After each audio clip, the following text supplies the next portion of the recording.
We're already at the first automotive event of 2026 here in Brussels.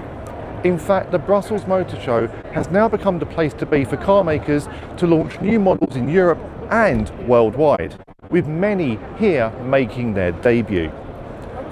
As other shows have fallen by the wayside, Brussels has picked it up. And this year proves to be an exciting event for a number of different brands.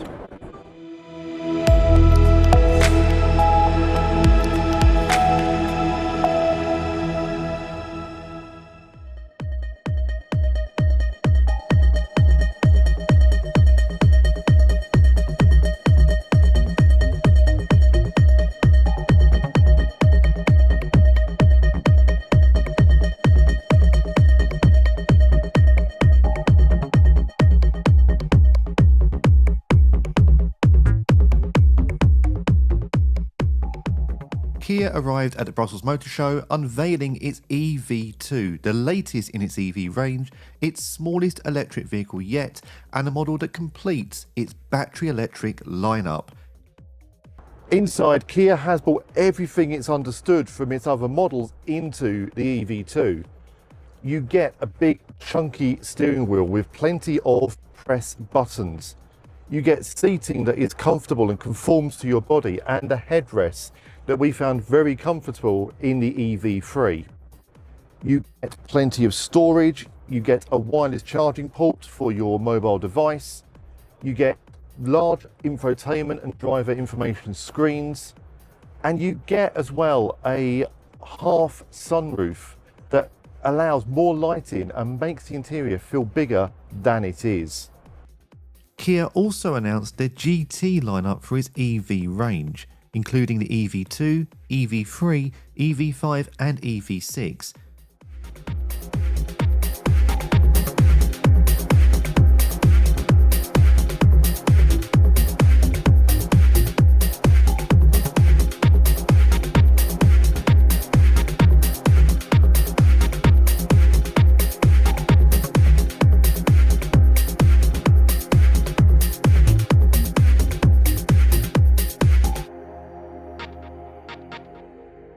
Stellantis brand Opel chose the Brussels Motor Show to unveil its new Astra model. The new generation features an updated visor headlight profile with better lighting dynamics. There's also a more comfortable interior and, in the battery electric version, improved driving range. Opel has an opportunity for the Astra to progress further in 2026, with some of its competitors having fallen by the wayside.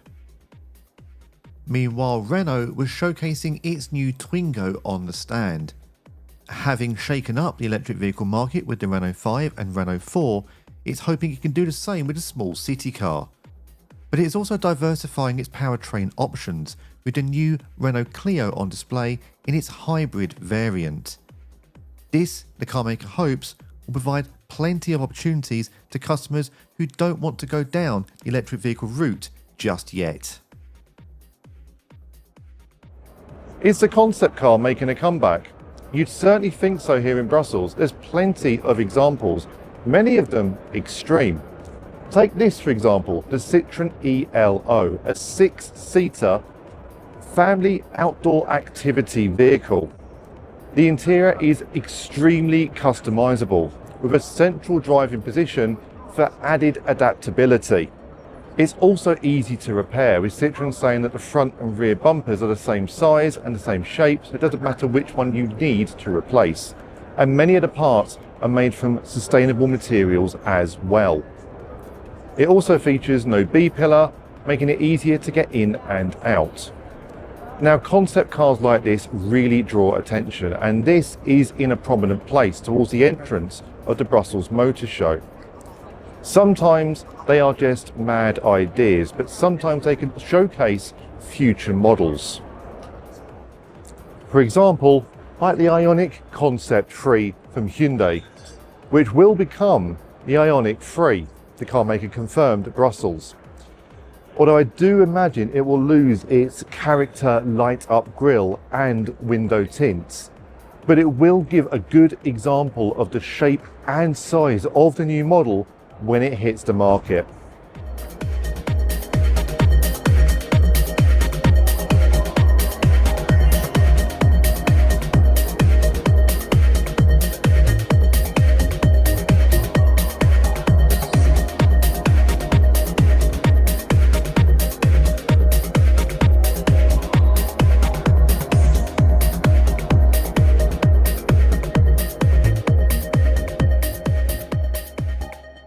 Brussels Motor Show is also the new home of the European Car of the Year finals.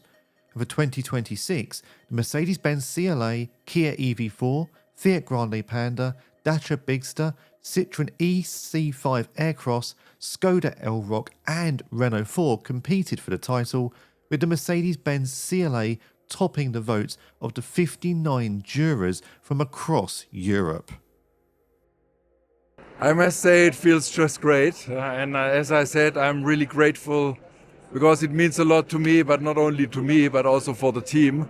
I'm standing on behalf of a team here of many hundreds and thousands of people who work very hard to make this car happen, and it just feels great because it's a great reward to get this trophy from journalists across Europe, not only from one country, but from across Europe. And you saw how many countries made the first place CLA. It was not only Germany, but a lot of other countries, and that feels just great. In some aspects, the CLA is a pivotal car, because, as I mentioned, it's the first car of our new compact platform that we will now roll out derivatives. Today we show also the GLB. Secondly, it's the first car with our latest, greatest generation eDrive, 800 volt, high efficiency, fast charging. Even though the Car of the Year award has been on the market since 1964, it's still very relevant. And that's because when you as a consumer are entering the car market, you today face a lot of new technologies and even a lot of new car brands you not even have heard about some years ago. And that means that you need some guidance. And this Car of the Year logo and the winner and also the 7 finalists, they guide all the consumers directly to the best cars in the market. By moving the Car of the Year announcement to Brussels Motor Show in January, we actually got 2 very good points. One is we moved it from March to January, which is very good. It fits very well to the Car of the Year 2026, actually to announce that in the very beginning of the year. That's good. Another thing is this exhibition actually has grown during the last 3 or 4 years to actually be like it is today, very professional, very nice looking exhibition with a lot of news and a lot of brands. So it's a very good platform for us to do this announcement. And what we could see today is that we had a very great number of spectators here at the announcement, and even though, of course, on top of that, a lot of numbers on YouTube channels where we broadcasted directly.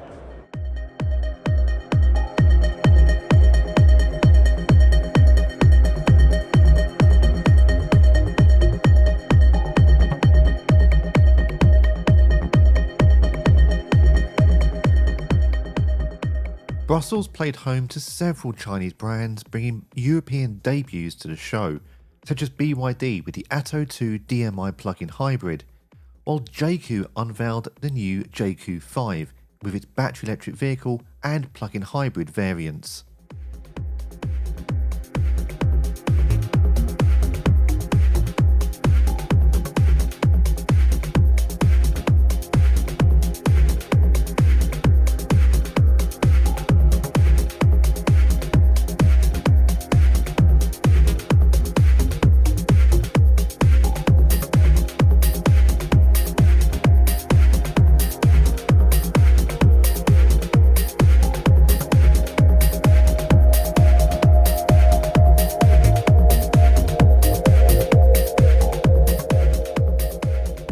Ford came with a brand new stand for the Brussels Motor Show, showing off the best of its LCV and passenger car ranges. The brand recently announced a tie-up with Renault, and officials confirmed that the first of 2 new models would hit the market in 2028, although there was no more forthcoming information on what the name of this model might be. Ford also brought a bit of fun to Brussels with a remote control car track that allowed users to participate on the big screen.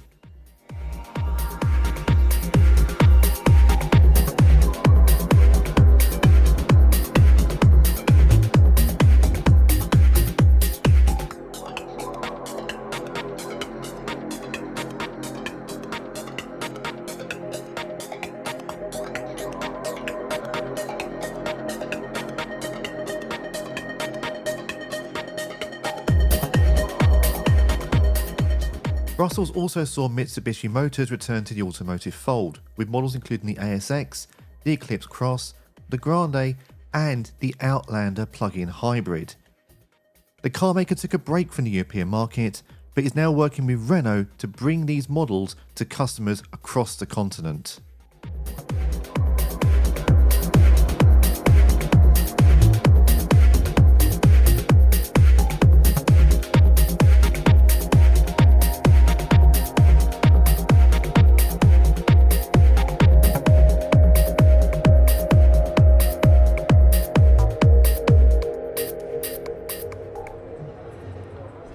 So that's it for our coverage of the Brussels Motor Show 2026. And it's an event that has truly grown and established itself as a key one on the automotive calendar. Taking the place of Geneva has been no easy feat, but Brussels has opened itself to do so, with the European Car of the Year finals and multiple new vehicle launches. It really has become an important part of the automotive industry, providing a great insight into what we can expect on European roads from 2026 and beyond.